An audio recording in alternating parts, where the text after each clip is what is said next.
Good evening, class, and welcome to our advanced taxation class for today. This day, we are going to be taking the topic base erosion and profit shifting.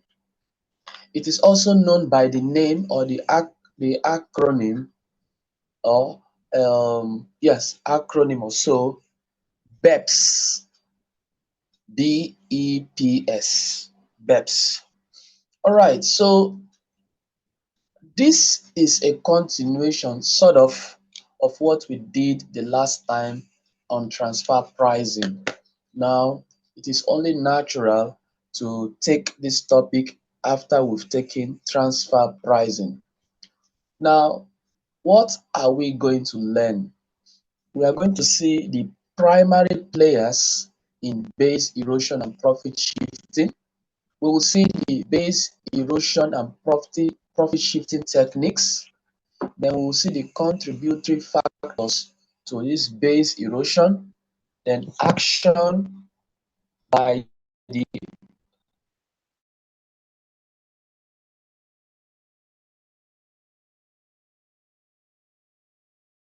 OECD target base erosion profit.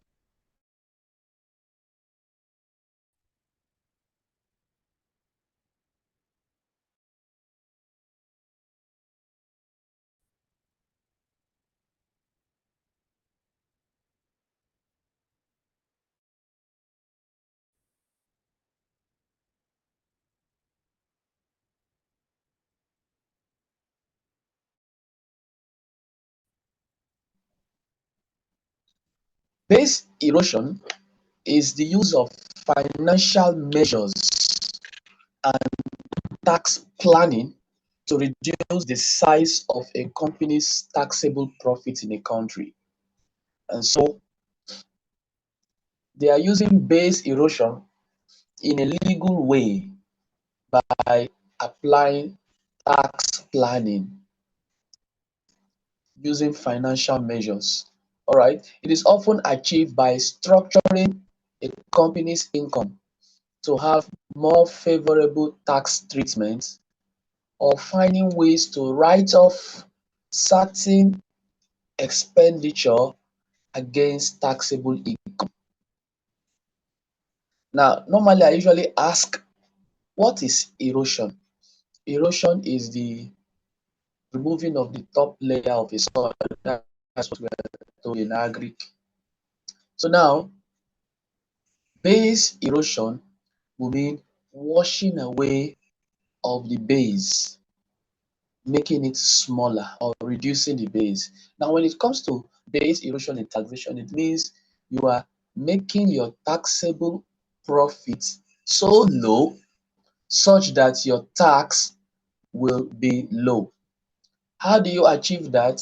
By using tax planning, which is a financial measure, in such a way that you will write off certain expenditure as being allowable.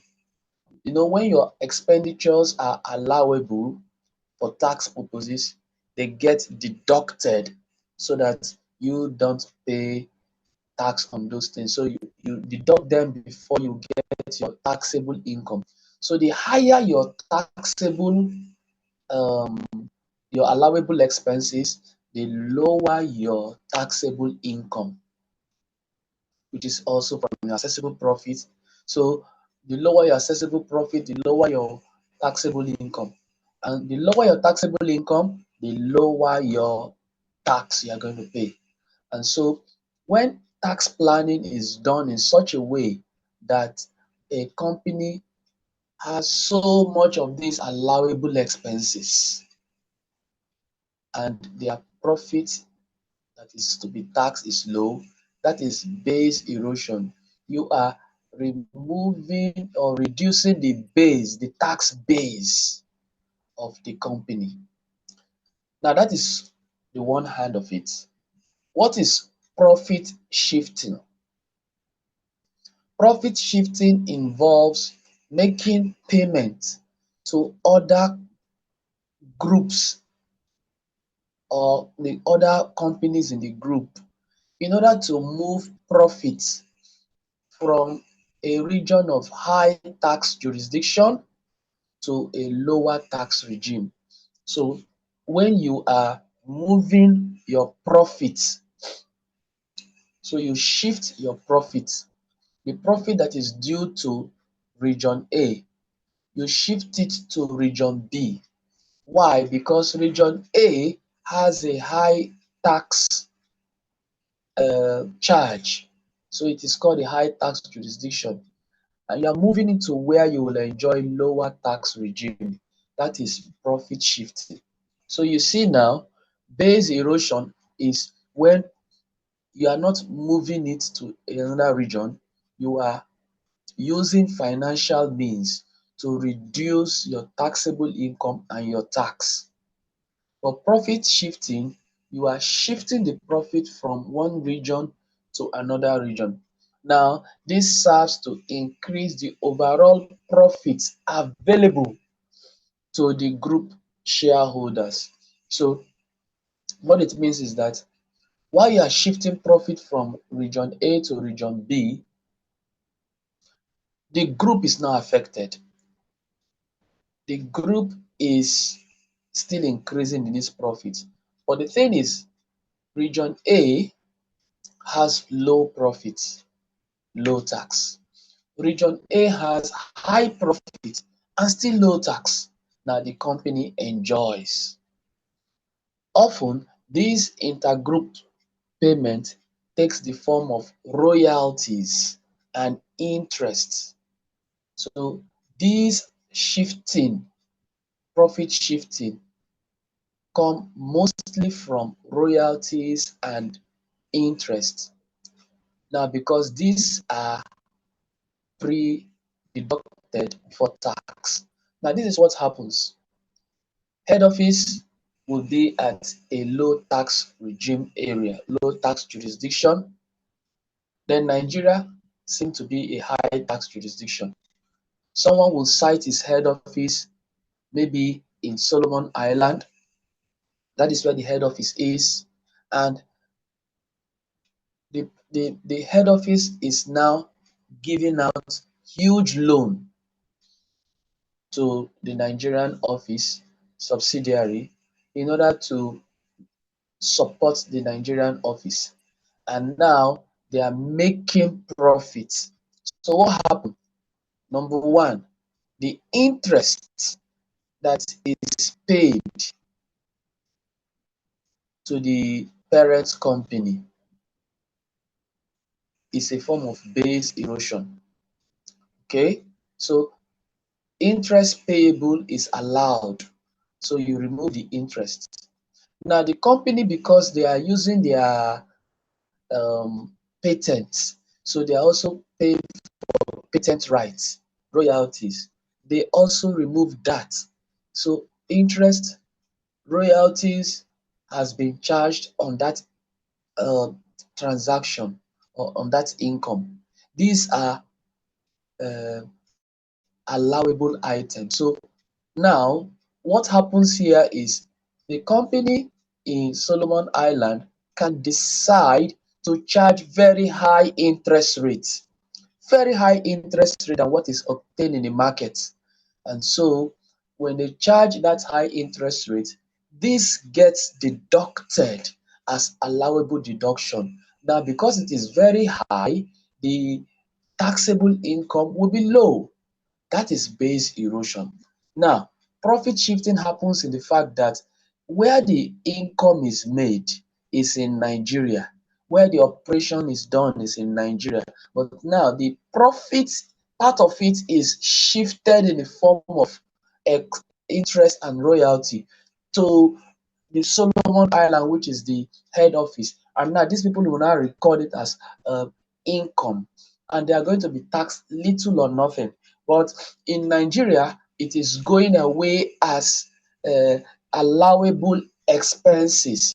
Now, as it is going away from as allowable expenses, these are things that should have been taxed, but it is a profit, so to speak, going away, slipping away from the hands of Nigeria into the other country, and that makes it a profit shifting.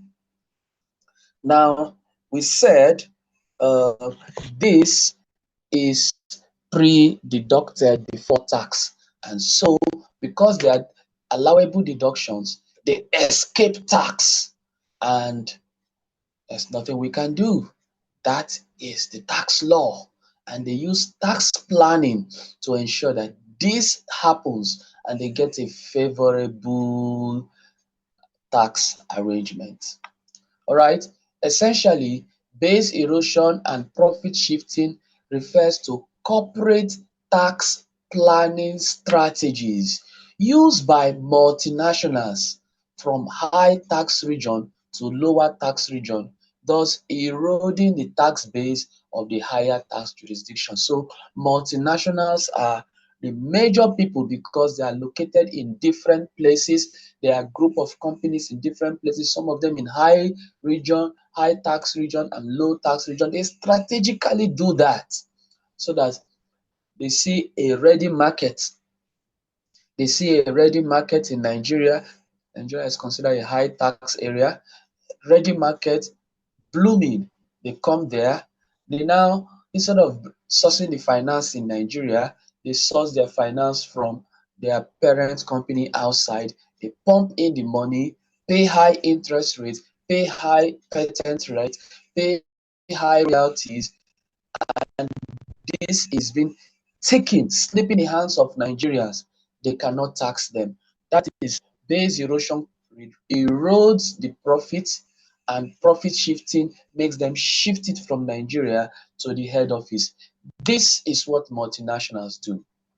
Now, we said the primary players in the base erosion and profit shifting, I'll be calling it BEPS from now because base erosion is BE, profit shifting is PS. So they come together to form BEPS.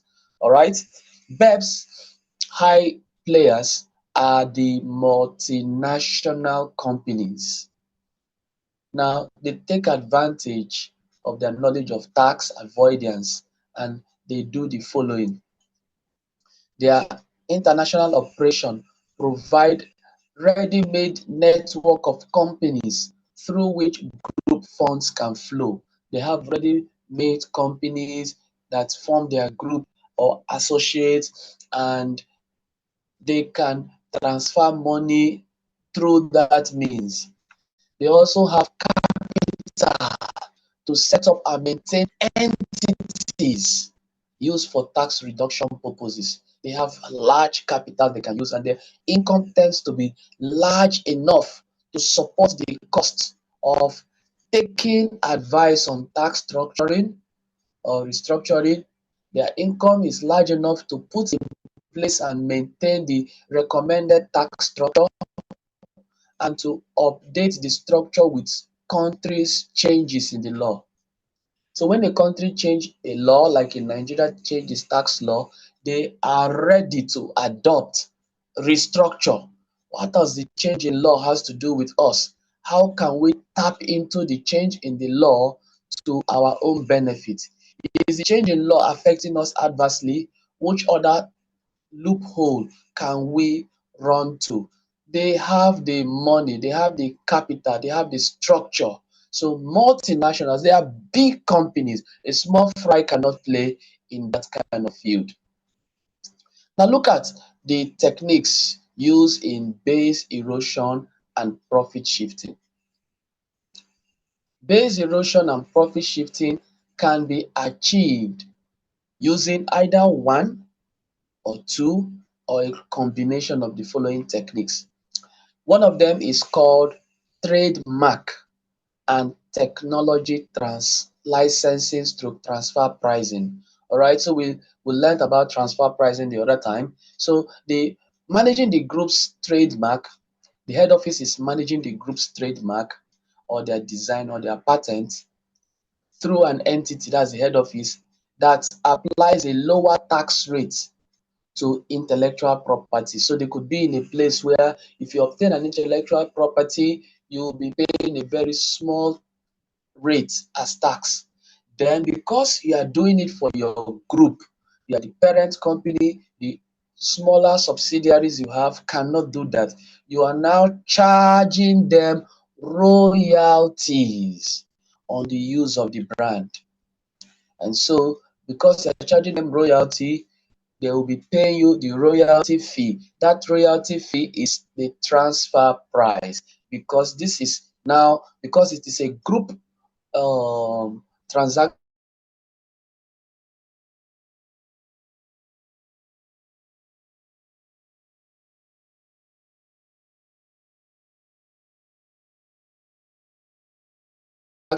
will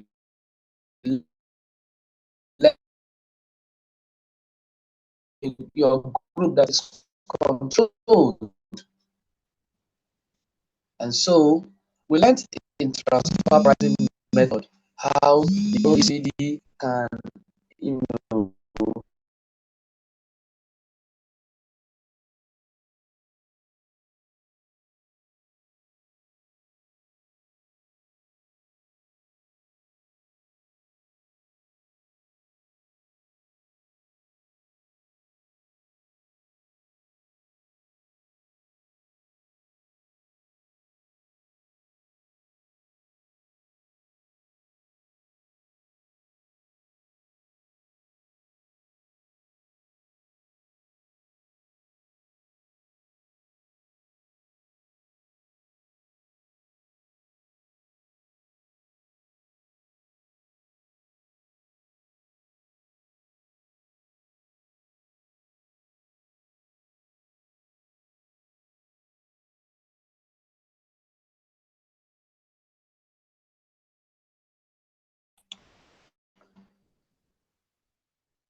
now we said in the first one here that trademark and technology transfer pricing is, we talked about transfer price method in the last class, and how the OECD can fight against the transfer pricing misuse when it is not being done at arm's length. So this transfer pricing by the the group, the multinationals, could be done in a non-arm's length situation because they're dealing with controlled transaction.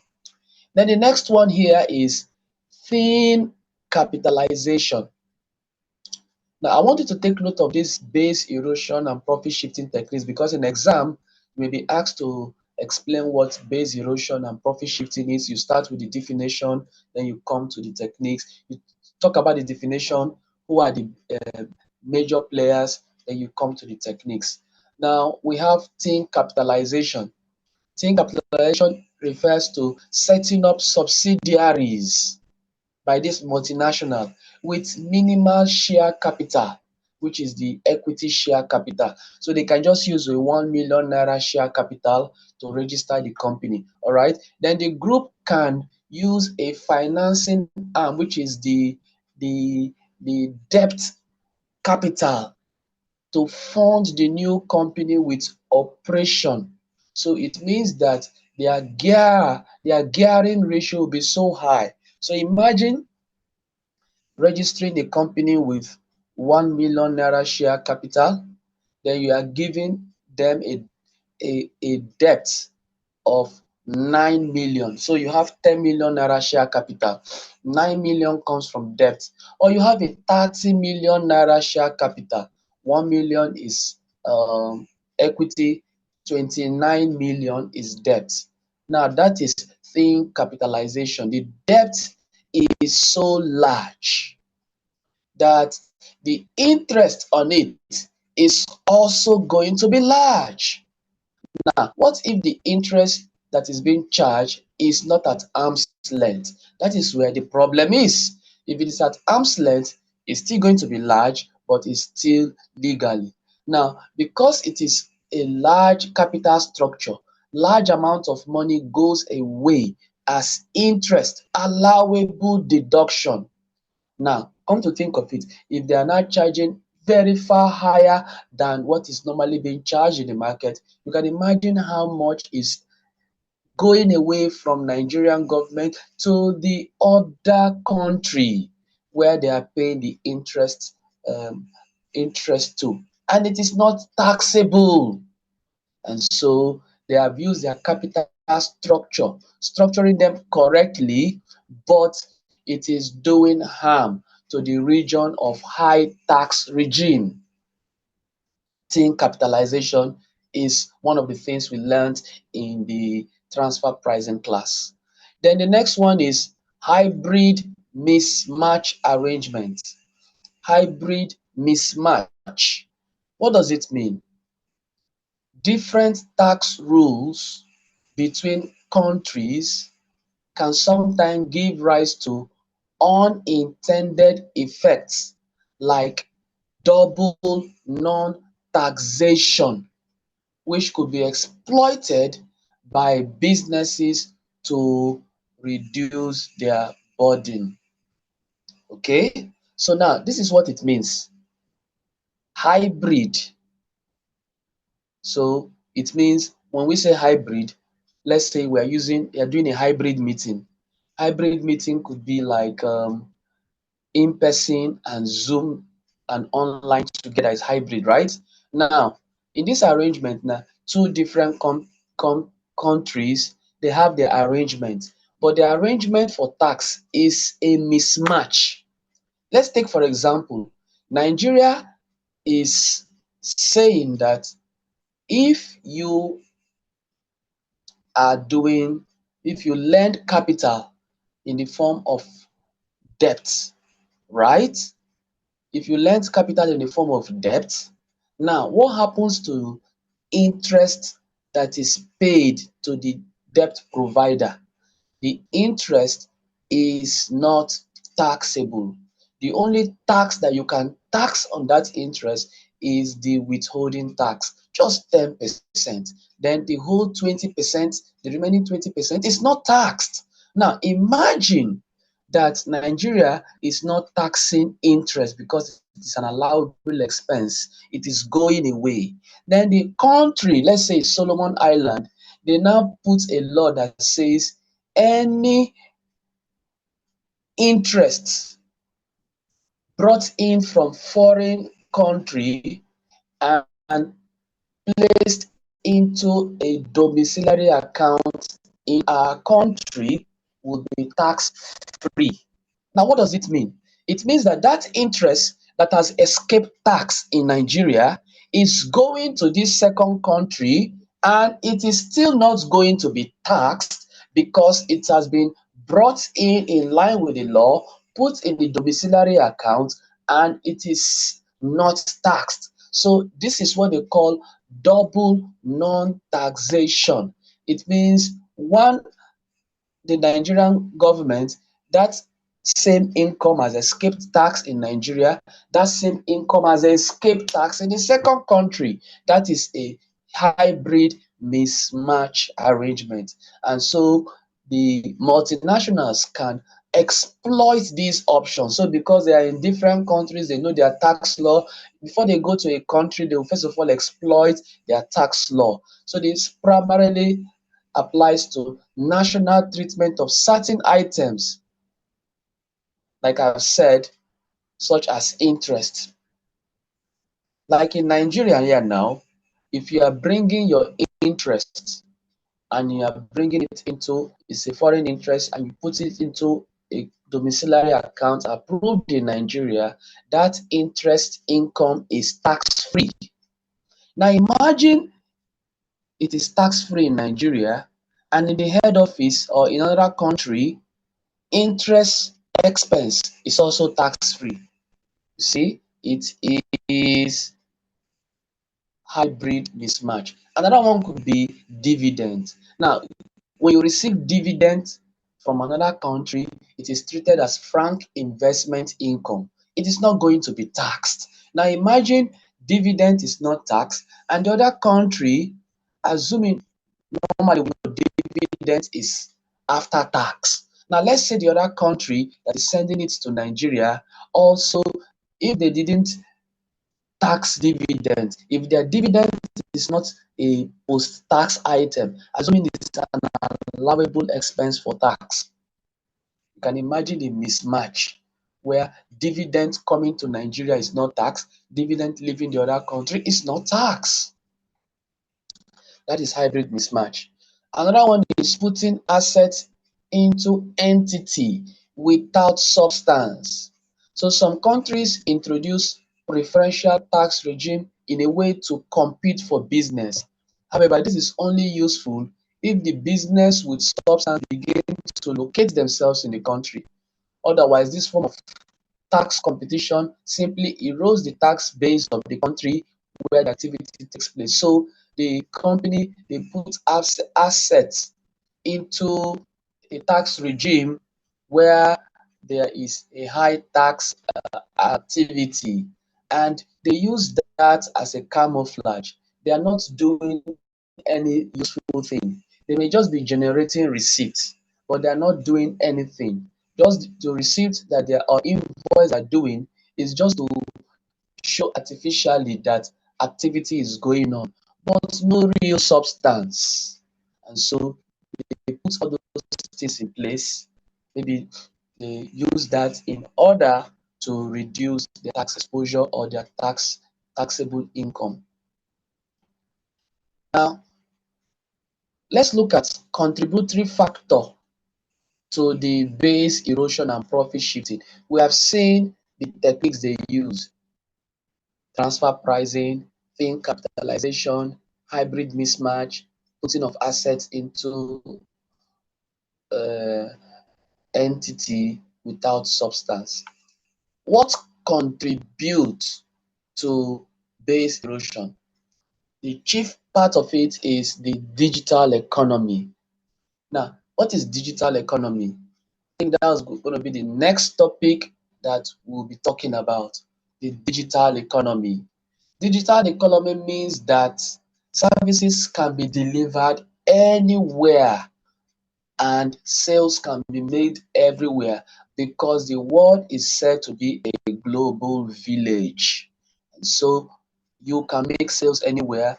You don't have to have physical presence. So the taxation of digital transaction became a very high tax for the tax authority all over the world because digital transactions require no physical presence at all. Take, for example, Zoom license that is being purchased by GoGetter. I don't need to go to Zoom office here in Nigeria. There is no Zoom office here in Nigeria. No physical presence, but I have bought things from them and I'm using it. What about, ouch, somebody is talking in the background, please. Can we minimize our noise?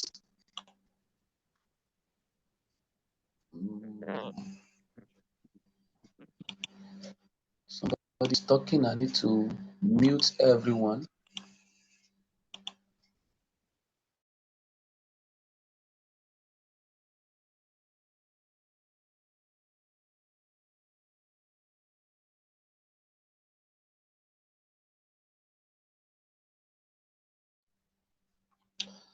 All right, so we talked about digital economy where you don't need to be in a particular geographical location in order to make this transaction. Facebook doesn't have to have an office in Nigeria for them to do Facebook adverts, Instagram adverts, YouTube, where you get your videos too, do not have to be in Nigeria for them to make money in Nigeria. So digital economy, you want to buy antivirus, you pay online. You want to buy accounting software from QuickBooks. Where's the office in Nigeria? They may not have. This is digital economy. And so because there is no physical presence, it's a problem. And it is usually challenging to determine whether tax on cross-border transaction should be paid to the jurisdiction where the value was created or where the value was consumed. I am consuming Zoom here. We are all using Zoom here. This is where value is consumed. Will the cross-border tax be paid in Nigeria where it is consumed, or should it be paid to the country where the value, the Zoom is being managed and licensed or is being created?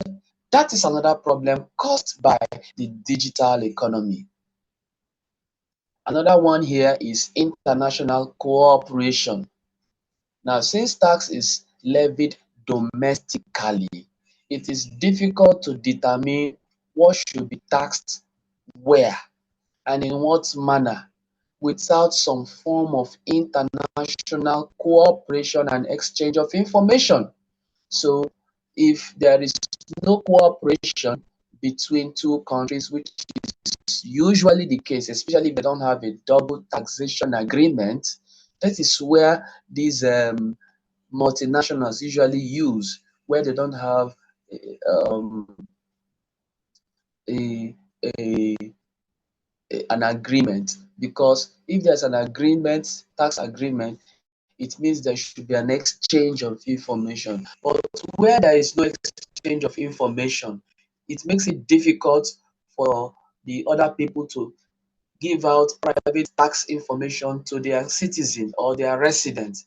And so they will not know whether what Nigeria is taxing them here, they are being taxed in the other country. So it generates this hybrid mismatch.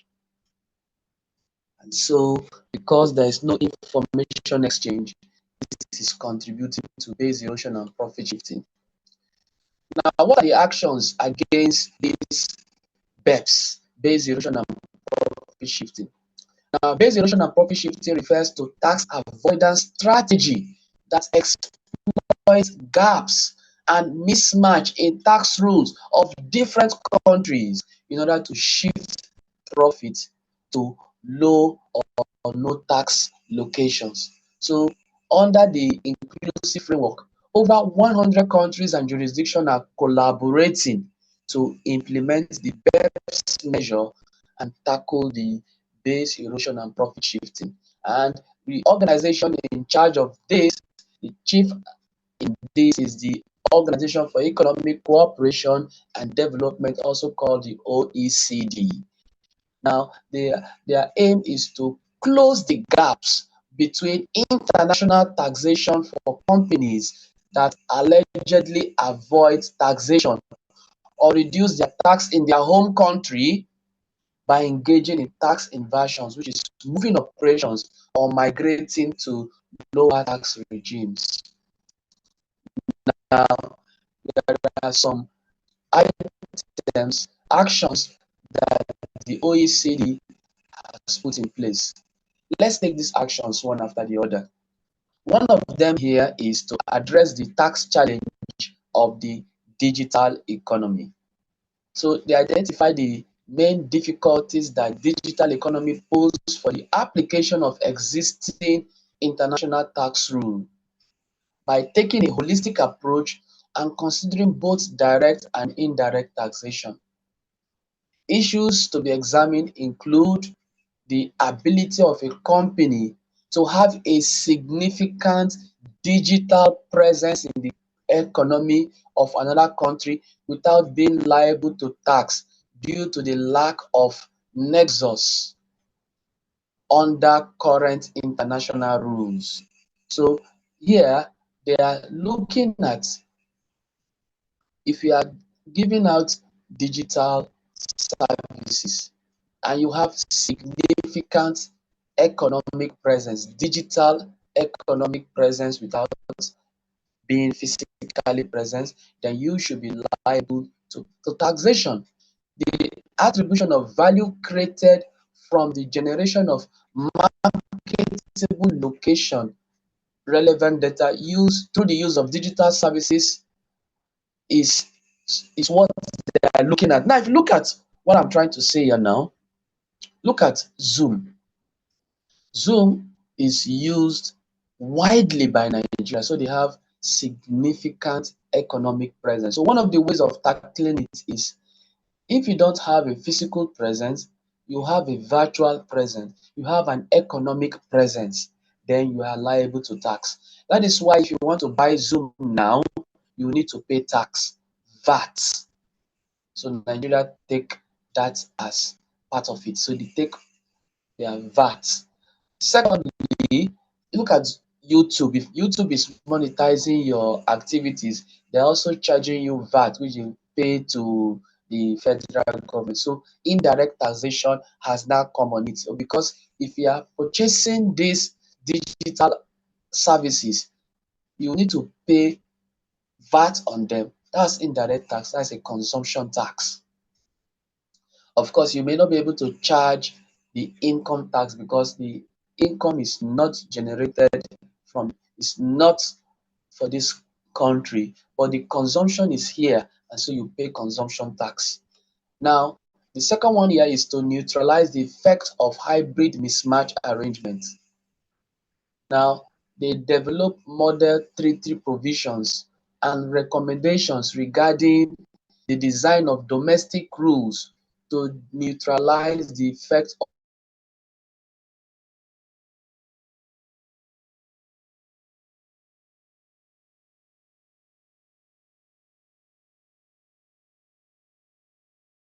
of double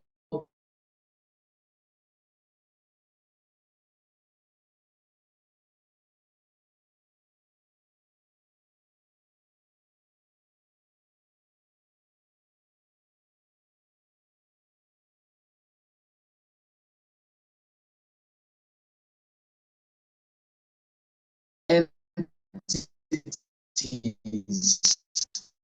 are not used to obtain benefits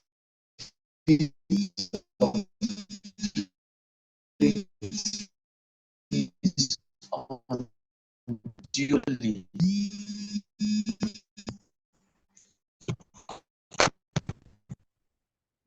Also, foreign company rules. So you see controlled activities, controlled foreign company rules. So they develop foreign company rules. So these are part of the strategies that OECD is put in place. You don't need to bother your head about all that it means technically. Just remember this point. Then you need to remember that they will need to limit the base erosion via interest deduction and other financial payments. So, interest is allowable deduction. So they are developing recommendations regarding best practices in the designs of rules to prevent base erosion through the use of interest expense.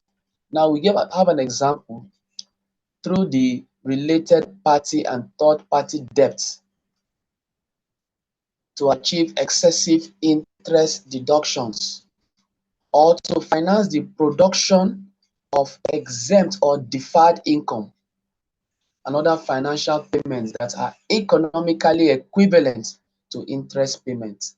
So they are trying to limit how much base erosion could be done through interest. This they could do is to limit how much foreign loan you can take as your capital.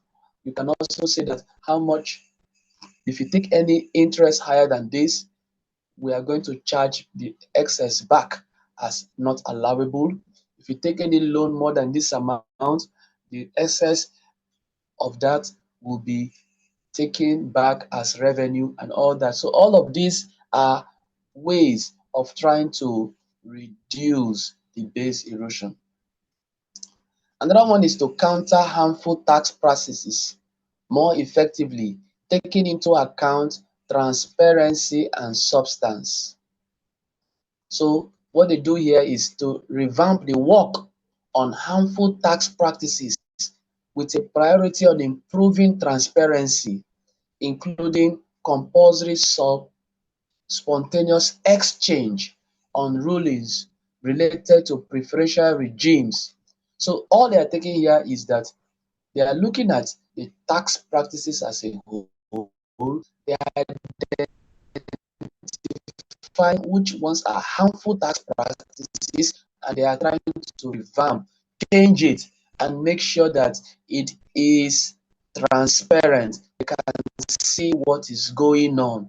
They are taking a holistic view to evaluate the tax practices, identify which ones is likely to be harmful, and then put a touchlight on it. Then we have prevent treaty abuse. Develop model treaty provisions and recommendations regarding the design of domestic rules to prevent the grant appropriate circumstances. So they have to look at the, even though they have tax treaties, tax agreements, but when the circumstances are not appropriate, should they grant it? So that also ensures that they have to be doing transparency. Transparency is important. So when they are saying there are some circumstances that look fishy, they should not say because they have this tax agreement, they go ahead and grant that. No, that will be when it looks too good to be true, it is also too good to be true. There should be there it's likely fishy, and so they should investigate or deny the treaty agreement. Prevent the artificial avoidance of permanent establishment status. So artificial avoidance of permanent establishment. You know, permanent establishment is one of the things that will make a foreign company to be taxable. So develop changes to the definition of permanent establishment to prevent artificial avoidance of PE in relation to BEPS. So we said a permanent establishment is exempt from tax if it is just merely used as a store or as a means of collecting information. Could these multinationals exploit this definition in order to harm the tax practice? They should change the definition of permanent establishment. And this is what moved the Finance Act 2020 to now develop something called significance economic presence if the permanent establishment cannot be clearly defined. Then we have assure that transfer pricing outcomes are in line with value creation intangibles. Transfer pricing outcomes are in line with value creation. So they develop rules to prevent BEPS by moving intangibles among group members. So this will involve adopting a broad and clearly delineated definition of intangible. So they will have to define what is intangible, ensure that the profit associated with this transfer are in accordance with the value creation. So when you create a value, how much are you supposed to get? Are you getting the transfer of the appropriate value, or are you getting very low or getting very high? They should check that. They should develop transfer pricing rules or special measures to investigate all of these so that make it hard for them to cut corners when they are trying to transfer intangibles. Excuse me. Then we have assure that transfer pricing outcomes are in line with value. That's the same thing, in line with value creation, risk, and capital. So we said before, when you are doing this profit, I think this profit sharing in transfer pricing, we look at what value was created, what capital was contributed, what risk did you achieve. So these are ways that the OECD should use to ensure that a country that does not create much value is now getting much money. Which risk did it assume in that project? How much capital did he provide? So that's what they should do in order to ensure that transfer pricing, which is another way of making base erosion and profit shifting happen, is not uh, gone just like that, so that it will not harm the country's taxation. Then there is assure that transfer pricing outcomes are in line with value creation, other high risk transactions. So it's still talking about risk. Let's look at these are plenty. So you can take your time to read through them, and you may not be asked to list every one of them. You may just be asked to maybe like mention five, so you can just look at five. Now, country by country reporting, regulation of FIRS specific. Now, the Federal Inland Revenue released the income tax country in 2018, and it was gazetted in January 8, 2018. Now, what are the provisions of this country by country? Now, the objective, first of all, is to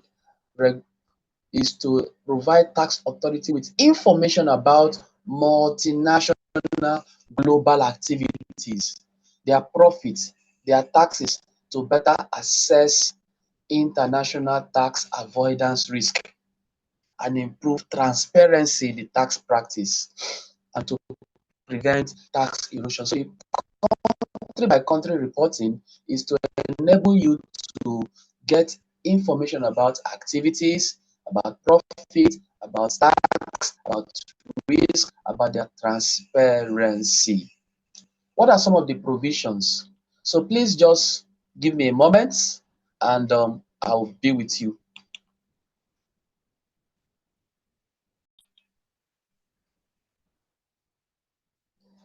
All right, so country by country reporting CBCR. Now, what are some of the provisions of this CBCR? One, each ultimate parent entity of an MNE, that is multinational group, having consolidated group revenue of 160 billion or above, is required to file a country by country report in a specified format with the FIRS on an annual basis. So it means if a multinational is present in Nigeria, if a multinational is present in Nigeria, and if it is a parent company, when you are filing your reports in Nigeria, you are supposed to file a country by country report in a format specified by FIRS on an annual basis. Most times is when you are providing your financial report, provided that such entity is resident in Nigeria for tax purposes. So it means that the group company, the ultimate parent, the parent is the one that does the group reporting.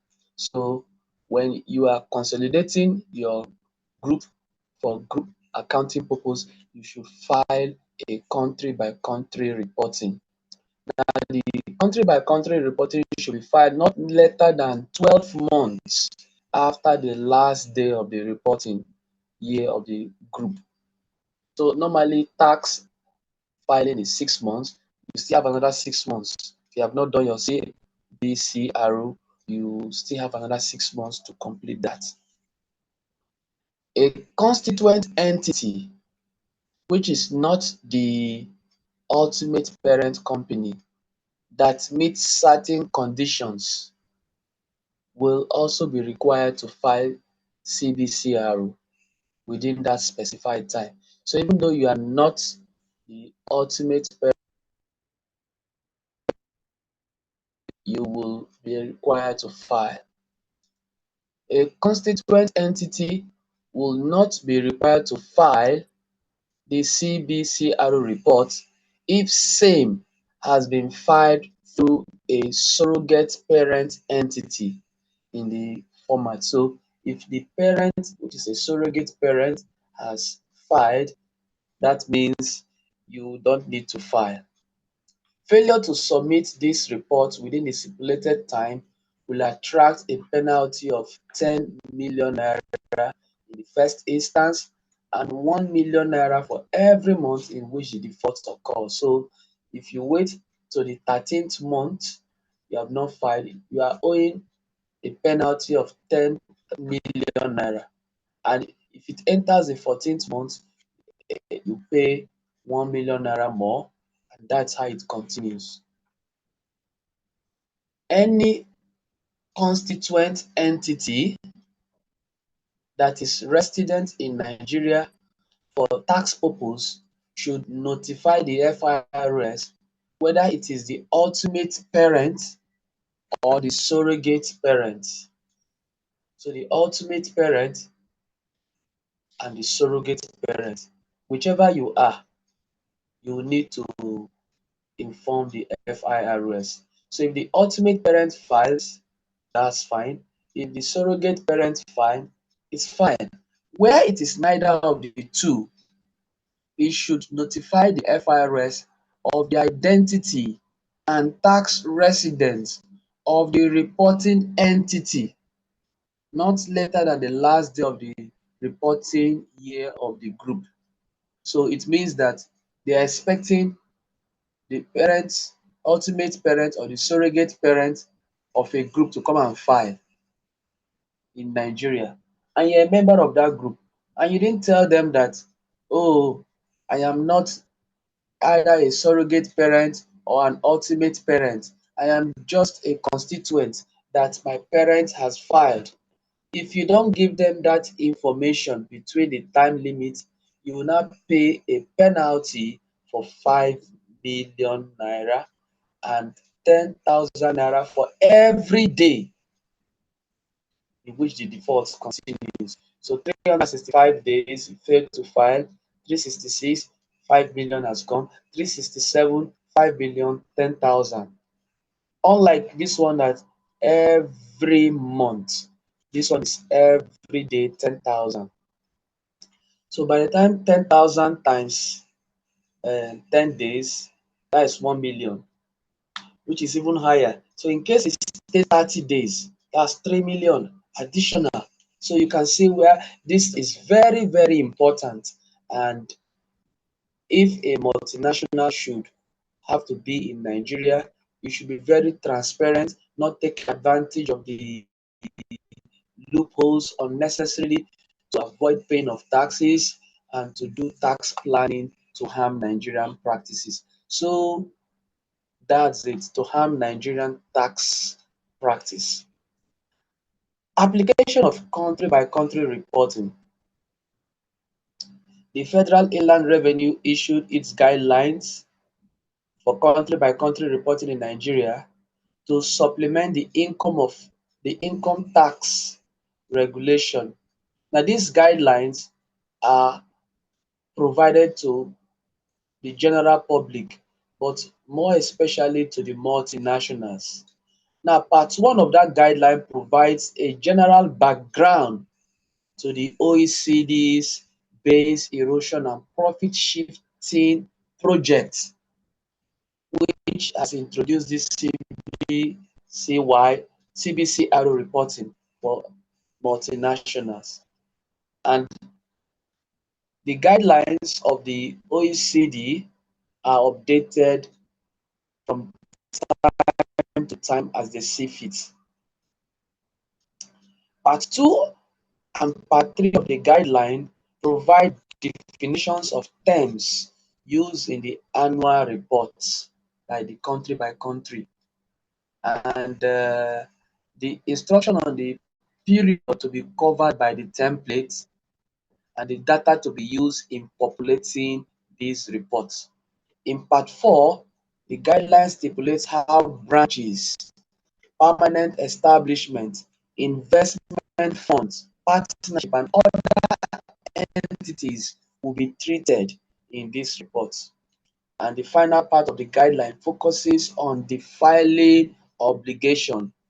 Essentially, it specifies the CBCRO notification form which with which every resident member of the group is required to submit yearly. So if you're a member of the group, whether you're a parent or a child or a subsidiary, ultimate parent, surrogate parent, you need to file that form yearly because you are resident in Nigeria.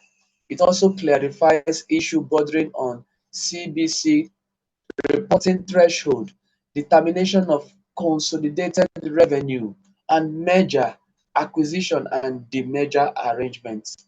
All these are the things covered in the country by country reporting. Now, in your exam, you may not be asked to talk about this country by country reporting in details. So the release of the country-by-country regulation is a pursuant to OECD actions against base erosion and profit shifting, which will usher the Nigerian transfer pricing regime into a post-BEPS era associated with significant level of transparency in the global tax affairs of the multinationals doing business in Nigeria.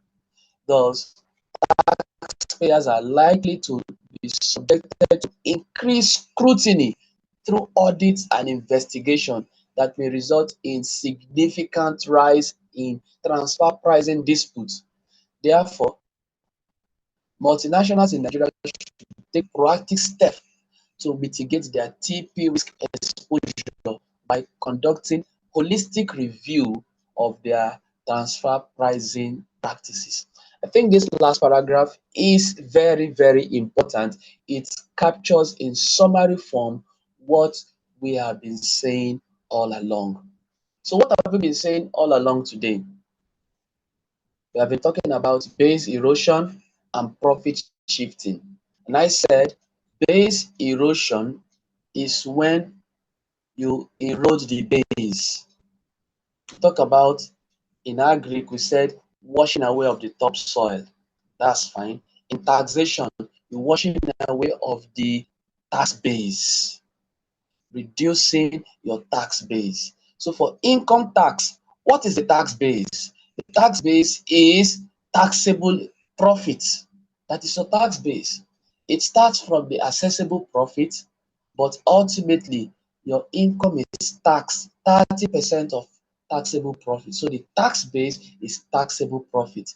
If the taxable profit is eroded, that is base erosion. How do we erode the tax base? By granting high amount of allowable deductions. These are legal. Interest payment is an allowable deduction. Royalties are allowable deduction. But when all these are large and they are also high, it means that large amounts of allowables are going away from your profit, reducing your profit for tax. And so when your profit for tax is reduced, your tax pay in Nigeria is reduced. That is base erosion. What is profit shifting? You are shifting profit from the region where value is consumed to a region where value is created. How do you do it? If where value is usually consumed used to be a high tax regime, where the value is created is usually region of tax low regime. And so when you are consuming these services and now the payment for those things you consume is so high, that is profit shifting. Now, we said that the profit in the interest that you are paying because you are using the funds of a foreign parent to do your business, or the trademark or the royalty you are paying is you are consuming it in a high tax regime, and now value is shifted from Nigeria when you are paying all of these, and it is going away in the form of base erosion because they are high. It's reducing your tax liability, it's reducing your taxable income, and as it is going as profit shifting. So the two of them goes hand in hand. As you're achieving base erosion in Nigeria, you're also shifting the profit to the region where value is created. So we talked about who are the key players. The key players are multinationals. They use transfer pricing techniques in order to do that. And we talked about what are the major techniques used in base erosion and profit shifting. We said transfer pricing, licensing of intangibles. We talked about thin capitalization when you are using more debt capital to run your company, to finance your operations. So you're very highly geared. Then we talked about hybrid mismatch arrangement where you are having a double no taxation. It escaped tax in the two countries. So that's very high. Then we talked about what's the next one we talk about? Um, is it international? Is it cooperation? Let me look at it again. Okay, sorry. Yeah, we talked about putting assets into entity without substance. We looked at contributing factor. What factors contribute to profit shifting? We talked about digital economy. We talked about the international cooperation, or I could say lack of cooperation. Then what are the actions against the base erosion? That is where you now come up with the OECD's 15 action items. You can pick like one, two, three and talk about. Then we also looked at the country by country reporting. We have to look at what is the key provision. Look at who is going to provide this country by country reporting. If you fail to do it within a stipulated time, what's the penalty? If you fail to report, if you are not a parent and you fail to report that, what penalty you are going to get, and what is the default when what is the penalty when the default continues. Then we see how the application by country is being done, and this application is not that um, it's not that going to be serious in your exam. What you may just take for your exam is the country by country. You might just talk about the key provisions if you can remember them. The OECD, if you can remember like 3 to 5, you can talk about them. But the ones you should not forget is this base erosion and profit shifting techniques. You need to remember them. Then you should not also forget the meaning of base erosion and profit shifting. Your aim is to demonstrate how base erosion and profit shifting is done by multinationals. If you can write about how it is being done using transfer pricing, so that means if they want to set a question on base erosion and profit shifting, they may not talk about transfer pricing anymore because both of them are intertwined. So you can use transfer pricing to understand what base erosion and profit shifting is doing. And you can use base erosion and profit shifting to also get a broader view of your transfer pricing. So I think you should look at these two topics hand in hand because they have a kind of joint relationship. In our next class, we are going to be discussing the topic digital taxation of the digital economy. And this topic has two parts. So let's look at it has two parts. Let's look at it. Taxation of the digital economy. It has two parts. We are going to take the two parts in two different sittings. So I just want to intimate you with the two parts.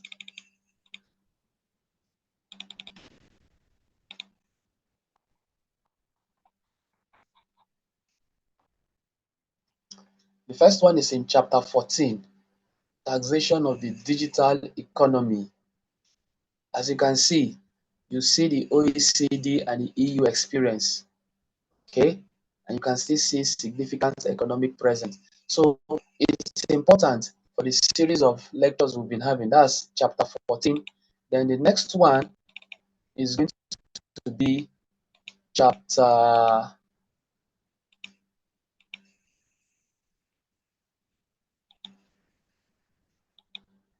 I think I should go to the table of contents and get that for you.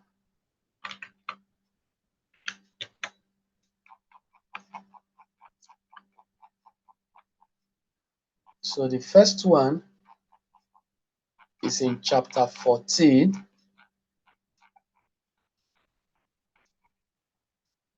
and the next one should be in chapter 31. Chapter 31. So chapter 14 and chapter 31. So these are the two topics that we will be discussing in the next two classes. If it is possible to take the two in one class, then it is fine. If it's not possible, it could be taken in the two different classes. So thank you so much for coming to class. This class has been a short one than usual, but still achieve something. Thank you so much. And please expect the recording very soon. You have a wonderful day.